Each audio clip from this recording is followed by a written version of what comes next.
कहा जाता है सीखना बंद तो जीतना बंद। यानी कि if you want to improve your earning then you have to focus on learning. यानी कि अगर आपको अपने लाइफ में इनकम को बढ़ाना है तो लर्निंग को बढ़ाना पड़ेगा। First learning then earning. यहाँ पे मैंने कुछ 7 इंपॉर्टेंट वर्ड्स लिखे हैं, इनका क्या मीनिंग है, यूज है, सेंटेंस में इसको हम लोग समझेंगे और अपने लाइफ में इंप्लीमेंट करने का प्रयास करेंगे। सबसे पहला है नॉलेज। हम सभी जानते हैं नॉलेज यानी कि ज्ञान। कहा गया है knowledge is the third I of human being. ज्ञान जो है मनुष्य की तीसरी आंख है। बिना ज्ञान का हम लोग किसी भी प्रोफेशन में, किसी भी क्षेत्र में सफल नहीं हो सकते हैं। इसके लिए बुक रीडिंग, ऑब्जर्वेशन, नोटिस करने की क्षमता और बहुत सारे ऐसे मीडियम है, साधन है जहाँ पे हम लोग देखकर, सुनकर, अपने सेंस ऑर्गन के माध्यम से परसीव करके नॉलेज गेन कर सकते हैं और उसको प्रैक्टिकली अप्लाई करके रिजल्ट हम लोग ला सकते हैं। So the first very important word is knowledge. Knowledge is everything. Knowledge is third I of human being.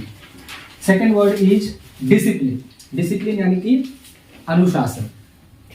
Discipline is the backbone of all the success. ये प्रभाव हम लोग सुने हैं। यानी कि किसी भी क्षेत्र में सफल होने के लिए जो बैकबोन है, रीढ़ की हड्डी है, वो डिसिप्लिन है। हमारे शरीर में रीढ़ की हड्डी का क्या इंपॉर्टेंस है, क्या महत्व हम अच्छी तरह से जानते हैं। किसी भी क्षेत्र में सफल होने के लिए, पढ़ाई लिखाई हो, बिजनेस हो, प्रोफेशन हो, किसी भी क्षेत्र में डिसिप्लिन जो है की है। डिसिप्लिन यानी कि सेल्फ कंट्रोल। डिसिप्लिन यानी कि विल पावर को ग्रो करने की क्षमता, यानी कि अपने कंफर्ट जोन से बाहर आने की कैपेसिटी। डिसिप्लिन पे मैंने एक वीडियो भी बनाया है, आप उसे भी देख के और अच्छी से बारीकी से इसको समझ सकते हैं। इस पर बहुत सारा बुक भी है। कुल मिला के अपने कंफर्ट जोन, अपने ईजनेस से बाहर आना और कंसिस्टेंटली अपने विल पावर को ग्रो करना, ना चाहने के बावजूद भी कंसिस्टेंटली, चाहे वो एक्सरसाइज हो, फल खाने की हो, बुक रीडिंग की हो, या तो और भी अच्छे काम करने की आदत हो, इसी को हम लोग डिसिप्लिन करते हैं। इसलिए कहा गया है discipline is mandatory, compulsory, backbone of each and every success. तीसरा वर्ड है कंसिस्टेंसी। कंसिस्टेंसी यानी कि परसिवेरेंस, यानी कि never give up attitude. No matter what we will continue even at the hardest moment. यानी कि निरंतरता, यानी कि हमेशा कंटिन्यू रहना। सिचुएशन, सर्कमस्टांसेस कितना भी एडवर्स हो, कितना भी डिफिकल्ट हो, टफ हो, लेकिन हम लोगों को कंसिस्टेंट रहना है। इसलिए कहा गया है consistency is the key to any success. चाहे ये विद्यार्थियों के लिए पढ़ाई लिखाई की बात हो, एग्जाम क्रैक करने की बात हो, बिजनेस में सफलता पाने की प्राप्त हो, पैसा कमाने की बात हो, बिजनेस की बात हो, कंसिस्टेंट रहना पड़ेगा। तरह तरह का स्ट्रैटेजी, आइडिया, मेथड, एक से एक टेक्निक्स को अप्लाई करना पड़ेगा, तभी जाके फाइनली हम लोगों को सक्सेस मिलती है। इसके लिए कंसिस्टेंसी इज द की।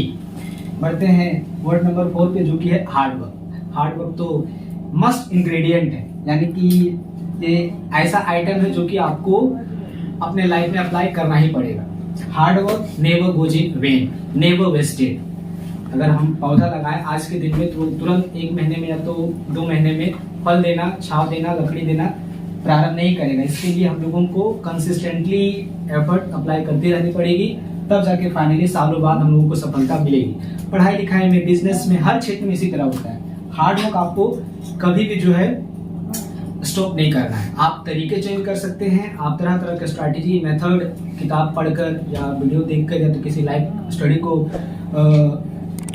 उनसे कुछ लेकर, इनपुट लेके आप अप्लाई कर सकते हैं, लेकिन हार्ड वर्क कंसिस्टेंटली आपको अप्लाई रखनी है। Hard work along with smart work, it never goes in when. ये महाग्रंथ में भी बताया गया है। सफलता जरूर मिलती है, आपको निरंतर कंसिस्टेंसी के साथ डिसिप्लिन होकर नॉलेज गेन करते रहना है, आपको सफलता एक दिन जरूर मिलेगी। ट्रूथ, ट्रूथ यानी कि सच्चाई। महात्मा गांधी इसके सबसे बड़े पुजारी थे। पुराणों में भी कहा गया है, तुलसी बाबा भी कह गए हैं, रघुकुल रीत सदा चली आई, जान जाए पर वचन न जाए। श्री राम भगवान ने वचन देकर ही अपने माता पिता के वचनों का मान रखने के लिए उन्होंने 14 साल का वनवास ले लिया है। ऐसे बहुत सारे एग्जाम्पल हैं। Truth we always follow, this is must path we must apply in our life. No matter there must be so much greed, so much temptation, but this is a path. Integrity, honesty is the best policy, is the only policy. We should never kind of unfollow. We should always follow and persist with truth. सच्चाई, अनुशासन, ईमानदारी, ये हमेशा हमारे life के ingredients part होना चाहिए। और ये टफ है, ये हम हमारे कैरेक्टर को, पर्सनालिटी को टेस्ट करती है, लेकिन फाइनली अगर हम इस पाथ पे चलते हैं तो सफलता जरूर मिलती है। Truth we must follow in our life and it all starts from the very bottom, from the very child age, in our school, tuition, village, with the friends, everywhere we have to be very, very honest and sincere, humble and true. Patience, yes. You might have knowledge, you might be disciplined, you might be consistent in any area, you might be hardworking, smart working, you might follow the path of truth, but until or unless you have patience, धैर्य, I don't think you are going to get success. हड़बड़ी का काम गड़बड़ी।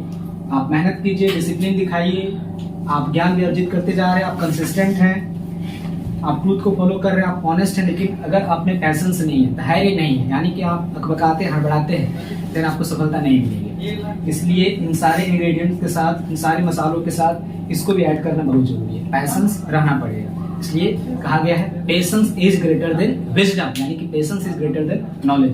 बुद्धिमानी ज्ञान से भी बढ़कर है पेशेंस का काम।